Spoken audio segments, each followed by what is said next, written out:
전에 불러주신 할렐루야. 네, 날이 좀 비가 많이 오고 또 후덥지근하죠. 여러분 잘 말씀을 들을 수 있길 바랍니다. 에어컨을 틀면 아무래도 소리가 좀 방해가 되는 게 있습니다. 여러분들이 이 에어컨 소리에 이렇게 설교가 약간 묻힐 수 있어요. 그 틈을 타서 조시는 분들도 있고, 그러니까 여러분들이 저는 무방합니다. 피곤해서 존나가 다 이해하니까요. 그러실 때 옆에 분에게 방해만 되지 않게 조심을 됩니다. 잘 말씀 듣고 하나님의 음성을 들으시기를 주님의 이름으로 축원합니다. 그러니까 예수를 믿게 되면 일단 영적으로 신분의 변화가 있다는 것을 성경은 말합니다. 하나님의 자녀가 된다라고 성경은 말씀하고 있죠. 영접하는 자, 곧 그 이름을 믿는 자들에게는 하나님의 자녀가 되는 권세가 주어집니다. 남자는 아들로, 여자는 딸로 하나님 그렇게 칭하십니다. 자, 이제 신분의 변화가 있으면 그 신분에 합당한 삶을 사는 것이 우리의 몫입니다. 이걸 우리가 잊어서는 안 되죠. 예수 믿어 구원받은 것이다라고 여기는 분들이 있지만 예수 믿고 그때부터 시작입니다. 우리 구원의 여정은 그때부터 시작되는 겁니다. 언제까지요? 천국 갈 때까지. 하나님 앞에 가는 그날까지 이 땅에서 우리가 남은 날 동안 하나님의 사람답게, 하나님의 아들과 딸답게 사는 책임과 의무가 우리에게 부여되어 있습니다. 그러니까 예수 믿고 나면 일단은 가치관과 사고방식의 변화가 있어야 됩니다. 그렇죠?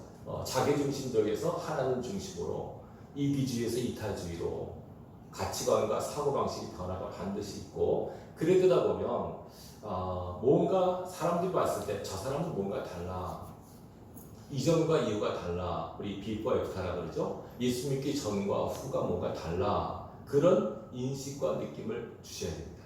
본인도 아셔야 됩니다. 이전에는 이게 좋았는데 지금은 안 그러네, 왜 그러지? 또 아니고 의도적으로 이제는 옛날에 하던 짓을 하지 말아야지 결단하고 끊기도 하고, 그래서 하나님의 자녀다운 삶을 살도록 거룩한 몸부림을 해야 되는 우리 숙제가 있음을 기억하시기 바랍니다. 이 거룩한 숙제를 잘 이어가는 것이 우리의 몫입니다. 자, 예수 믿고 이제 하나님의 자녀가 되면 이제 우리의 가장 중요한 목표는 하나님의 말씀대로 살아가는 겁니다. 말씀을 주신 목적은 우리가 이렇게 살라고 우리의 삶의 지향점을 가르쳐 주시고 삶의 방향을 알려 주셔서 말씀대로 살면, 하나님 뜻이 말씀이 계시되어 있기 때문에 말씀대로 살면 하나님께서 원하시는 또 우리의 최종 목적지인 천국에 갈 수 있습니다. 예수 믿어도 말씀대로 살지 않으면 천국을 보장 못합니다, 여러분. 그러니까 우리가 말씀대로 살도록 애를 쓰시는 저희 여러분들이 되시기 바랍니다.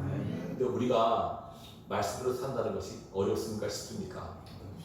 쉽습니다 하는 분은 대단한, 저도 절하고 싶습니다. 그런 분들한테는 진짜 어렵습니다. 말씀대로 산다는 것.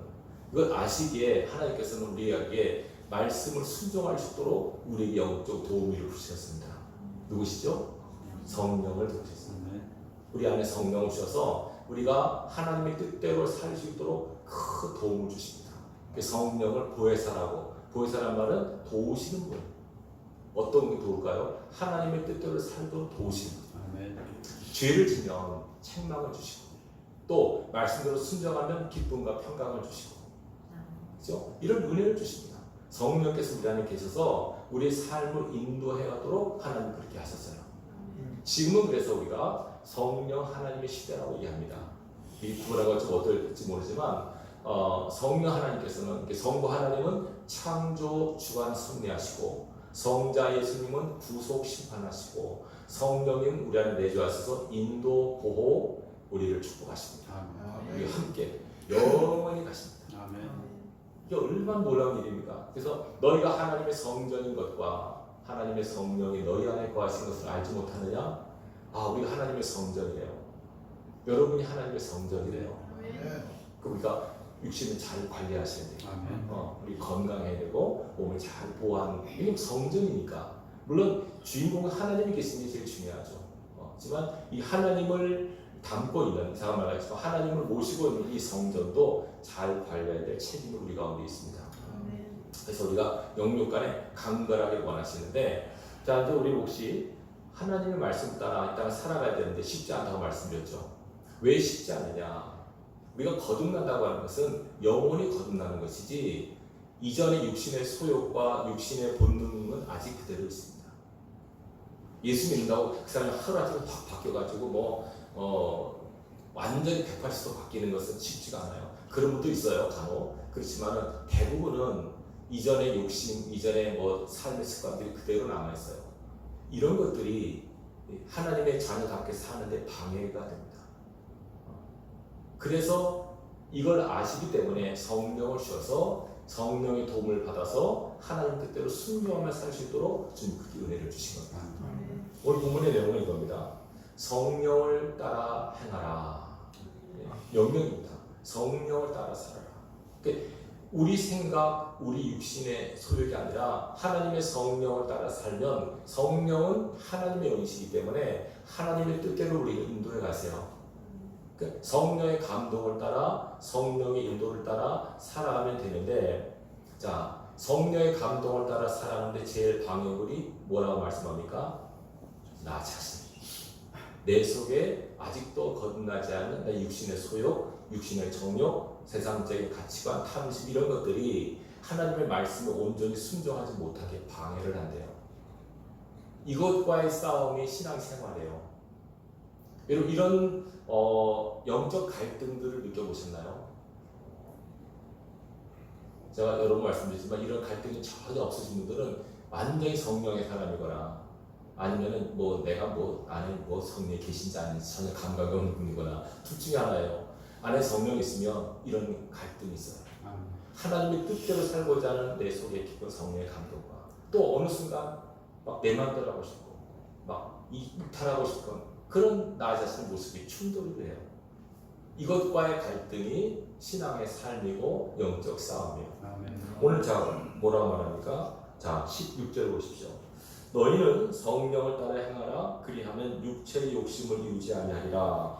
육체의 소욕은 성령을 거스리고 성령은 육체를 거스리나니 이 둘이 서로 대적함으로 너희가 원하는 것을 하지 못하게 하려 합니다.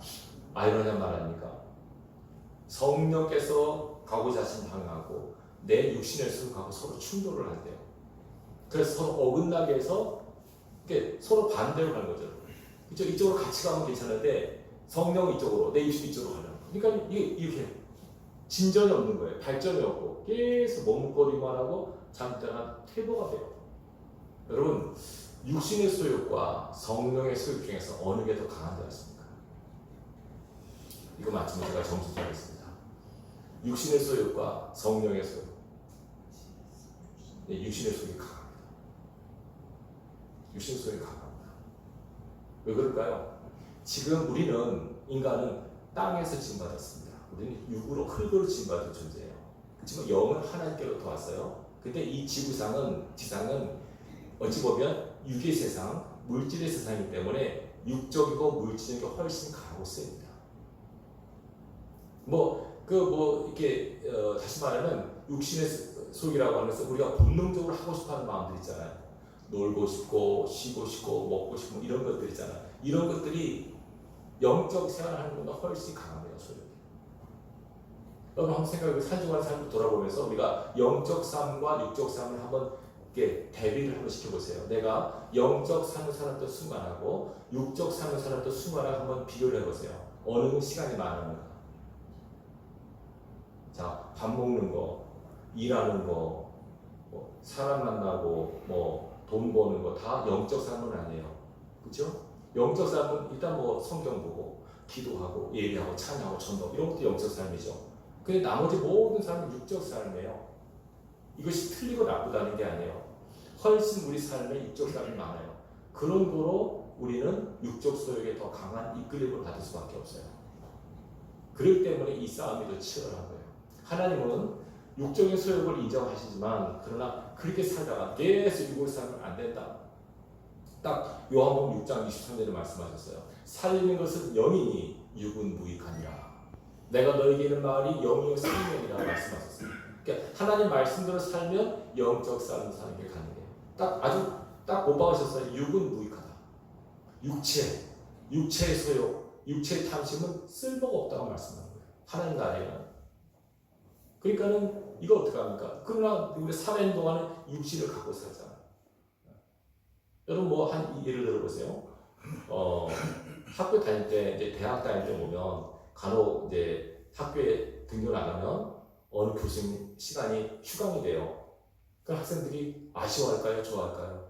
좋아합니다. 야, 오늘 휴강이다. 아, 오늘 공쳤다. 그래가지고 막 좋아합니다. 근데 여러분 그게 좋아해야 됩니까? 자기 다 등록금 날라가는 거예요, 여러분. 그거. 어느 분이 그 얘기 하더라고요. 우리가 한 학기에 등록금 얼마인데 그 시간 계산해 보니까 한 시간 얼마더라. 그거 우리가 안 하면 그 등록금 날라가는 거야. 그걸 안 하고 우리는 무조건 수업 안 하면 좋아하는 거죠. 학교 다닐 때도 그래요. 학교 다닐 때 애들이 학교 다니는 걸 좋아합니까? 방학을 좋아합니까? 방학을 좋아하죠. 이전에 제가 고등학교 때 일입니다. 수업 첫날 첫 시간에 선생님 질문 있습니다. 뭐야? 방학 언제예요? 대타 혼났습니다. 학교 시작하자마자 방학 물어봤어요. 너희는 공부생활 벌써 방학 생각하네. 그게 우리의 본성이에요. 놀고 싶고 먹고 싶고 쉬고 싶고 하는 것이 우리 육신의 본성이에요. 근데 이것과의 싸움이 신앙의 삶이라고 하는 것을 인지하셔야 돼요. 그럼 우리가 먹고 싶은 거 다 먹고 하고 싶은 거 다 하면 그러면 뭐 동물과 다름이 없죠. 인간의 이성이 있어서 그걸 통제하고 절제할 수 있는 힘이 있잖아요. 가고 싶어도 가지 말아야지. 먹고 싶어도 먹지 말아야지. 이걸 잘 지키는 사람이 성숙한 사람이에요. 학생들도 그렇지 않습니까? 그럼 공부 싸움이라고 하는 것은 자기 의지와의 싸움이에요. 공부하기 좋아하는 사람은 어디 있겠어요? 다 싫어하죠. 그러나 싫지만 억지로 앉아있는 거죠. 억지로 공부하는 거죠. 그러다 뚫고 나고 그러다 전진하고 발전하는 것처럼 신앙생활도 마찬가지입니다. 그러니까 우리가 이 거룩한 신앙의 삶을 여러분 잘 유지할 수 있게 해서 성령의 도우심을 받는 은혜가 필요합니다. 자, 오늘 본문에서 이렇게 딱 정리합니다. 너희 소원, 이렇게 다시 말해, 너희가 하나님께서 원하시는 대로 너희가 살지 못하도록 너희 육신의 소욕이 너희를 방해한다. 이것을 인지하고 있어야 합니다. 그렇지만 성령의 인도를 따라 살면 하나님께서 원하시는 대로 삶을 살 것이다 하면서 오늘 본문에서 육체의 소욕이 무엇인가 예시를 들고 있어요. 자, 19절부터 보실까요? 육체의 일이 뭔가? 음행, 더러운 것, 호색, 우상 숭배, 주술, 원수 맺는 것, 분쟁, 시기, 분냄, 당지는 것, 분열함, 이단, 투기, 술 취함, 방탕, 이런 것들, 이런 육신의 소욕들, 이런 세상적인 정욕들을 대로 살면 하나님의 나라를 유업으로 맞지 못한다는 말은 천국까지 못한다는 뜻입니다. 육신의 소욕들을 살면 이렇게 된다는 얘기죠. 그렇지만 성령을 따라 살게 되면 성령의 열매를 맺는데 뭐라고 말하니까 22절부터 그렇지만 성령의 열매는 사랑과 희락과 화평과 오래 참음과 자비와 양선과 충성과 온유와 절제니 이 같은 것을 금지할 법이 없느니라.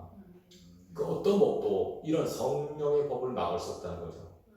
가장 가치 있고 고귀한 법이라는 겁니다. 자, 그러면 우리가 이제 이 딜레마에 있습니다. 자, 하나님 뜻대로 살아야 되는 숙제가 있고 아직도 내 속에는 세상적인 가치관과 욕망이 남아 있습니다. 그것이 충돌할 때 여러분 100% 여러분들이 육신의 소욕이 지고 성령의 소욕을 따라 살기는 어렵습니다. 거의 불가능합니다. 저 같은 경우도 목사인 저도 육신의 소욕이 더 쓸 때가 훨씬 많아요. 그래서 성도들 책망을 못해요. 아니 집사님 그거 하나 못하세요? 그렇게 기도 하나 못하세요? 성경 하나 못 읽으세요? 뭐 예배 못 드리세요? 그렇게 할 수 없어요. 육신의 소욕이 강해요. 이 싸움을 우리는 하고 있어요. 이 싸움이 현장 가운데 있다는 인식을 꼭 할 수 있길 바랍니다. 그럼 오늘 여기서 해법을 말씀합니다. 그럼 어떻게 해야 될 것인가? 어떻게 하면 이 영적 싸움에서 이길 것인가? 자, 제일 첫 번째 25절입니다. 24절 그리스도 예수의 사람들은 육체와 함께 그 정욕과 탐심을 십자가에 못 박았느니라. 아멘. 이거 중요합니다. 예수의 사람들은 육체와 함께 정욕과 탐심을 십자가에 못 박았단 말은 그 육신의 소욕이 십자가에서 죽었다는 것입니다. 못 박았단 말은 죽었다는 것입니다. 이것이 영적 싸움에서 이기는 첫째 비결입니다. 내가 죽었다라고 선포하고 나가는 것입니다. 자, 한번 찾아볼까요? 로마서 6장 11절을 보십시다. 로마서 6장 11절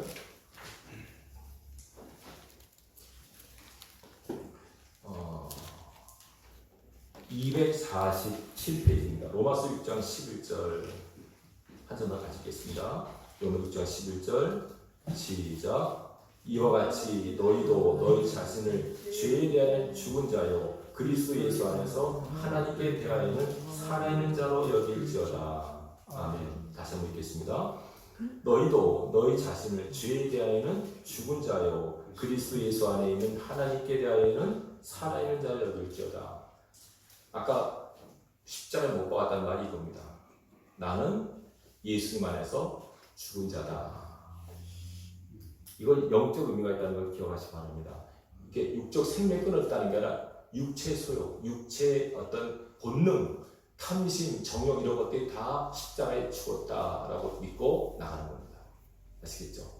이렇게 뭐라고 그랬습니까? 이렇게 여기라고 아까 10장 11절에 여길지어다 그렇게 믿고 살라는 뜻입니다. 그래서 우리가 이 영적 싸움을 하신다고 하는 느낄 때 이런 선포를 하십시오. 나 아무개는 십자가에서 죽었다.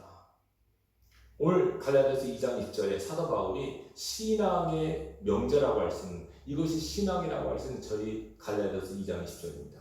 내가 그리스도와 함께 십자가에 못 박혔나니 그러지 이제는 내가 사는 것이 아니요 오직 내 안에 그리스도께서 사신 것이라. 이제 나를 육체 가운데 사는 것은 나를 사랑하사 나를 위해 자기 자신을 버리신 하나님의 아들을 믿는 믿음 안에 사는 것이라. 이게 바울의 고백이요. 나는 죽었다. 언제 죽었습니까? 예수님이 죽으실 때 같이 죽었다는 거죠. 이 신비한 연관 관계입니다. 예수님께서 2000년의 십자가에 달려 돌아갔을 때 누구도 죽었어요? 나도 죽었습니다. 십자가의 사건을 내가 받아들이면 그 십자가의 죽음이 곧 나의 죽음이 되는 것입니다. 예수를 믿는다고 하는 것은 예수님이 살아계신다고 하는 뿐만 아니라 나를 위해서 십자가에 달려 돌아가셨다는 것을 믿는 겁니다. 뿐만 아니라 그분이 죽으심이 나의 죽음이라고 하는 것도 믿는 겁니다. 내가 죽었다라고 여기라고죠. 내가 죽었다. 여러분 죽은 시체는 아무리 해도 반응이 없어요. 살아있는 존재는 뭐 지렁이도 꿈틀한다 그러잖아요. 반응을 하죠. 정말 우리가 하나님 안에서 죽었는가 이거를 하나님께서 보신다니까요. 시험을 하세요. 자, 이런 재미있는 예화가 있습니다. 여러분 우리나라 초대교회에 유명한 부흥사인 김익두 목사님이 계세요.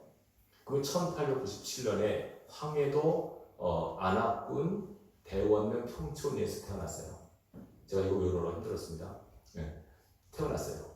근데 이분이 부유한 집에서 잘 자라다가 아버님을 여의고 이제 사업을 시작했는데 그만 보증을 잘못 써가지고 다 잃어버렸어요. 그때부터 이분이 이제 막 술을 쩔어가지고 막 사람이 바뀌는 거예요. 막 폭군이 되는 거예요. 그래서 막 그냥 막 술만 먹으면 행패를 부리고 그래서 이 안압골 안압 장터에서 매일 난동을 부리는 사람이 돼서 그분 별명이 안압골 호랑이라고 해요. 안압골 호랑이. 그래가지고 하도 못된 짓을 많이 해가지고 장사하는 데 가서 다 깽판을 부리는 거예요. 뒤집어 엎어가지고. 그래가지고 장사하는 상인들이 이렇게 기도했대요. 오늘 이 안압골 호랑이 나타나지 않겠다라고 그렇게 빌고 왔대요. 천황당에. 그만큼 못 살게 못되게 군 거죠.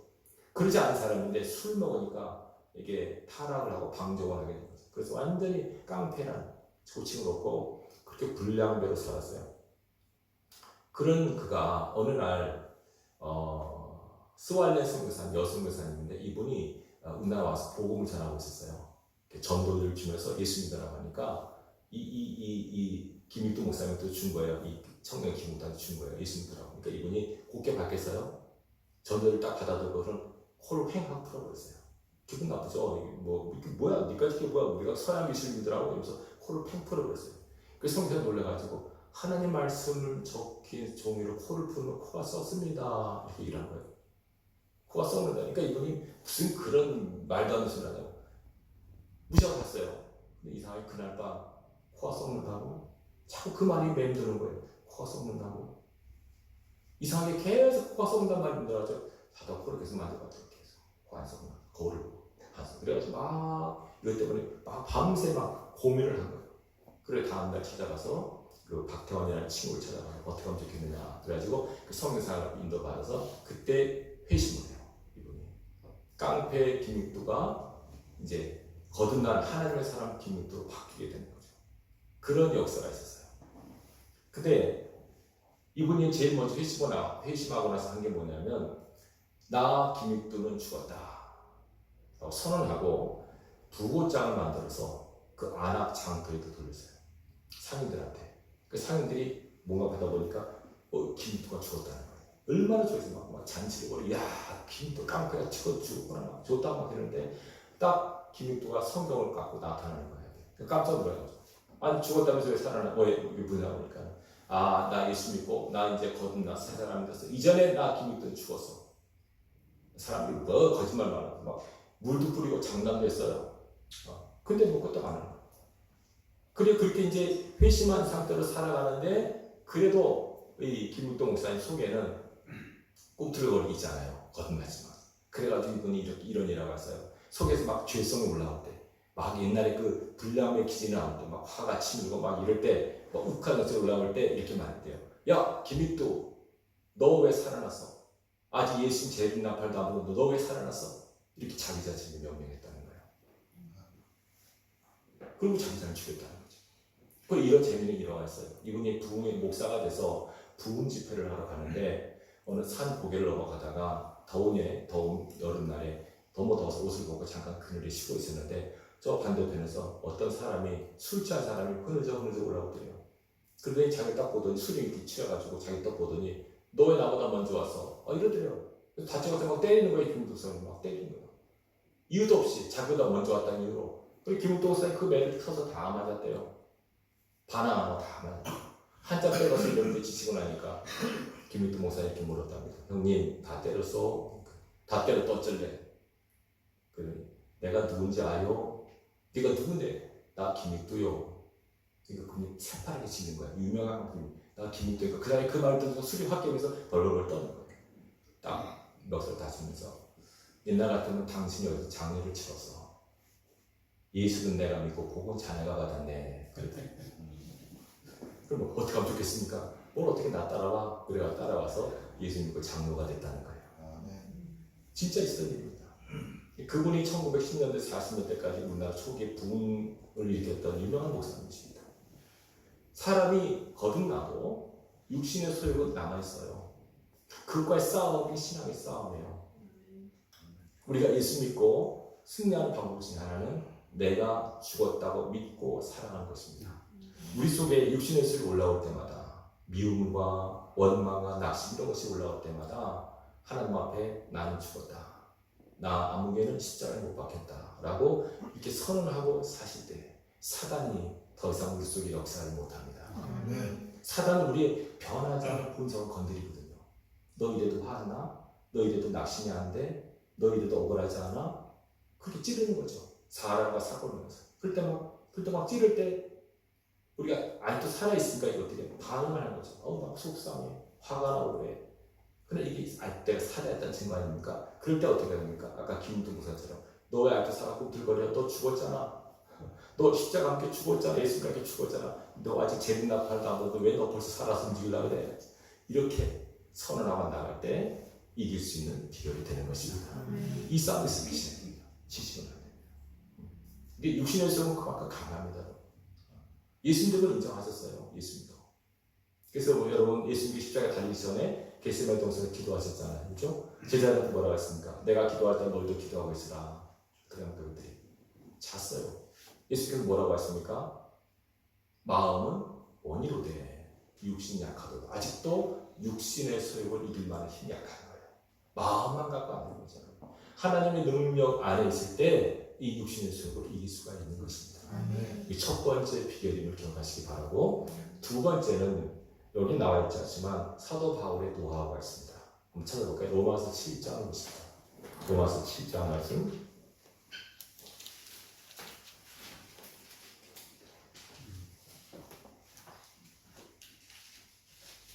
18절부터 보십시다. 248년 로마서 7장 18절부터 있습니다. 함께 있습니다. 내 속, 같이 시작. 내 속, 내 육신에 선한 것이 거하지 아니하는 줄을 아노니 원함은 내게 있으나 선을 행하는 것은 없노라. 내가 원하는 바 선을 행하지 아니하고 도리어 원하지 아니하는 바 악을 행하는도다. 만일 내가 원하지 아니하는 그것을 하면 이를 행하는 자는 내가 아니요 내 속에 거하는 죄이니라. 그러므로 내가 한 법을 깨달았노니 그 선을 행하기 원하는 나에게 악이 함께 있는 것이로다. 내 속사람으로는 하나님의 법을 즐거워하되 내 지체 속에서 한 다른 법이 내 마음의 법과 싸워 내 지체 속에 있는 죄의 법으로 나를 사로잡는 것을 보는도다. 오라 나는 곤고한 사람이로다. 이 사망의 몸에서 누가 나를 건져내냐. 우리 주 예수 그리스도로 말미암아 하나님께 감사하리로다. 그러자 내 자신 마음으로는 하나님의 법을, 육신으로는 죄의 법을 섬기노라. 아멘. 위대한 하나님의 종 사도 바울의 고민과 갈등입니다. 여러분, 바울이 무슨 고민이 있겠습니까? 정말 신실한 하나님의 종이고 그 능력 가진 하나님의 종인데 목숨까지 걸면서 하나님을 한 사람인데 내 쪽에서 얼마나 고통스러우면 곤고하다. 사망의 몸이라고 자기를 얘기할 거야. 왜냐하면 자기 속에, 거듭난 자기 속에 아직도 살아있는 육신의 속에 있는 걸 보는 거죠. 그것이 뭔지는 몰라요. 학자들이 말했다면 이것이 뭐 이성에 대한 욕구 아니면 명예욕 그럴 수도 있다라고 짐작을 하지만 어쨌든 바울이 이 속에 아직도 하나님이 기뻐하지 않는 죄의 성향이 남아있는 거예요. 마음으로는 하나님 뜻대로 살고자 하지만 이것이 할 때마다 탁 걸리는 거죠. 브레이크를 받는 거죠. 그래서 싸우는 겁니다. 어떻게 이겼다고 말합니까? 마지막에 얘기합니다. 주 예수 그리스도로 말미암아 하나님 감사하리로다. 그러자 내 자신 마음으로는 하나님의 법을, 육신으로는 죄의 법을 섬기노라. 인정을 합니다. 마음으로는 하나님 뜻대로, 그러나 육신은 여전히 죄를 섬기고 있다. 인정을 해요. 근데 감사해요. 근데 여기서 중요한 키가 있습니다. 바울이 이걸 어떻게 얘기했느냐. 여기서 한 단어가 있습니다. 23절에 보십시오. 3절에 내 지체 속에서 한 다른 법이 내 마음의 법과 싸워 내 지체 속에는 죄의 법으로 나를 사로잡는 것을 보는도다. 두 번째 영적 싸움의 승리의 비결을 자기 자신을 보는 겁니다. 1인칭 관찰자 시점으로 보는 겁니다. 여러분, 우리가 눈을 뜨고 자기를 안 봅니다. 다 상대방을 보죠. 남을 보죠. 자기는 거울 볼 때만 잠깐 보지 자기는 거의 안 봐요. 근데 남한테 문제가 아니라 내가 문제가 있잖아요. 나를 봐야 돼. 왜 나를 안 봐요? 나를 잘 못 봐요. 근데 여러분, 바울은 이걸 말하고 있습니다. 내 속에 하나님 뜻대로 살고자 하는 마음, 죄의 뜻대로 살고자 하는 마음 있는 것을 봐요. 자기 속에 죄를 봐요. 이것이 여러분 승리의 비결입니다. 내 속에 이걸 아는 것이 굉장히 중요합니다. 내 속에 타락한 본성, 세상적 욕심과 욕망이 있는 것을 봅니다. 인정을 합니다. 이 보는 것이 승리의 비결입니다. 본다는 것이 안다는 거거든요. 알면 되는 거예요. 몰라서 문제지. 알면 돼요. 그래서 알면 고칠 수 있잖아요. 여러분 거울 봐서 얼굴에 뭐가 붙었으면 고칠 수 있잖아요. 거울 보자면 몰라요. 우리가 자기가 뭘 보든 뭐가 잘못된지 몰라요. 근데 자기 자신을 자기가 보는 거죠. 이런 제3의 눈을 갖는 영적 은혜가 필요합니다. 여러분 자신을 볼 수 있어야 됩니다. 하나님 말씀을 읽고 기도하는 가운데 나 자신을 봐야 됩니다. 시편 40편에 말하죠. 시편에서 말하죠. 내 영혼아 내가 어째 내 속에서 불안해하는고 내 속에서 왜 낙심하며 불안해하는가. 너는 하나님을 바라라. 나는 그 얼굴에 도우심이라의 우리를 찬송하리로다. 자기 영혼을 보는 겁니다. 낙심하고 좌절있는 영혼을 보고 불안해하는 영혼을 보는 겁니다. 왜 그러고 있느냐? 하나님을 바라라. 이것이 승리의 비결임을 말씀하고 있습니다. 우리 속에 하나님의 성령이 계십니다. 성령께서 우리 안에 계셔서 우리를 도우십니다. 영원까지 함께 하시다고 약속하셨습니다. 성령의 힘을 빌어서 여러분 자신을 볼 수 있기를 바랍니다. 자신 보지 않으면 안 됩니다. 소크라테스 한 말, 너 자신 안 하는 말이 그 유명한 문제가 그겁니다. 우리는 자신 모르기 때문에. 예수님께서 비난하지 말라고 하신 게 그거예요. 우리 어떤 존재는 모르잖아요, 우리가. 근데 바울은 이 눈을 가졌어요. 내 죄의 보관을 한다니까 내 속에 두 마음이 싸우는 것을 보는 거죠, 지금. 영화는. 이 보게 되면 여러분 이 마음이 사라져요.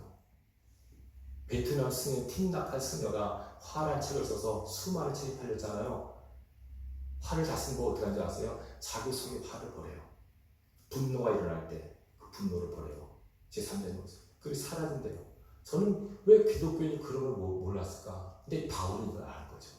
자기 속에 육신의 소욕과 육신의 열망인 것을 보는 거죠. 이 제3의 눈을 갖고 사는 것이 아주 중요합니다. 여러분, 나 자신을 볼 수 있는 눈을 뜰 수 있기를 바랍니다.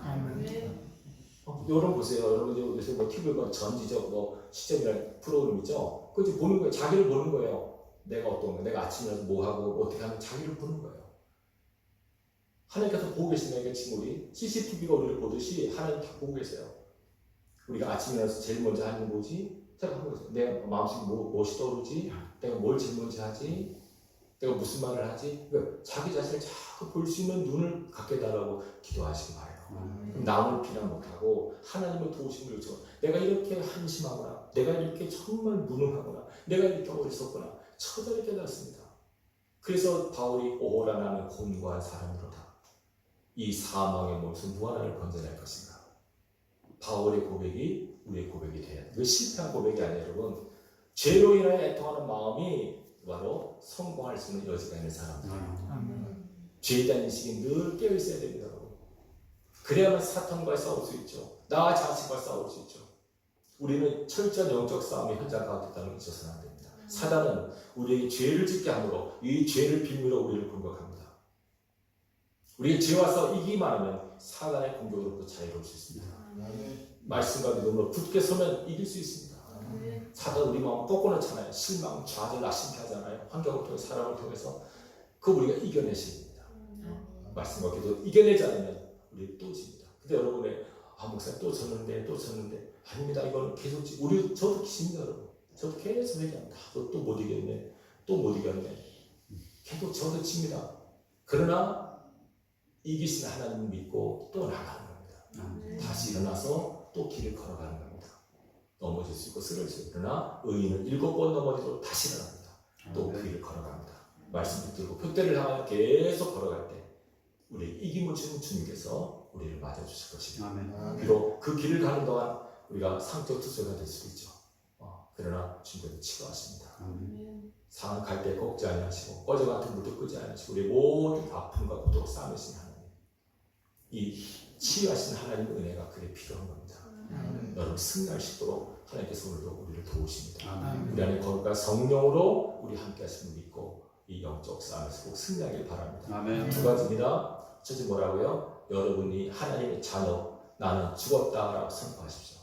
사단아, 너는 이제 아무나 나는 이미 죽었어. 너가 아무리 해도 나는 일어나지 않아. 나는 흥분하지 않아. 나는 좌절하지 않아. 나는 죽었어. 십자가에 나는 죽은 사람이야. 나 건들지 마라. 이렇게 선언하십시오.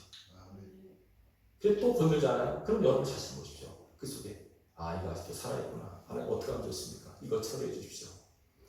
내 속에 죄가 정복되는 그 순간 하나님의 거룩한 성령이 이끌림 받아서 이제는 결국은 하나님께서 원하시는 성령의 열매를 맺게 됩니다. 많은 사람들 오해를 하고 있어요, 여러분. 사람들이 요새 은사를 추구하거든요. 은사도 물론 중요해요. 근데 은사는 도구고 제일 하나님께서 원하시는 뭘까요? 열매입니다. 사랑, 희락, 화평, 오래 참음, 자비, 양선, 충성, 온유, 절제. 이 열매들이 하나님과 맺혀질 때 하나님께서 기뻐하시고 영광을 받으십니다.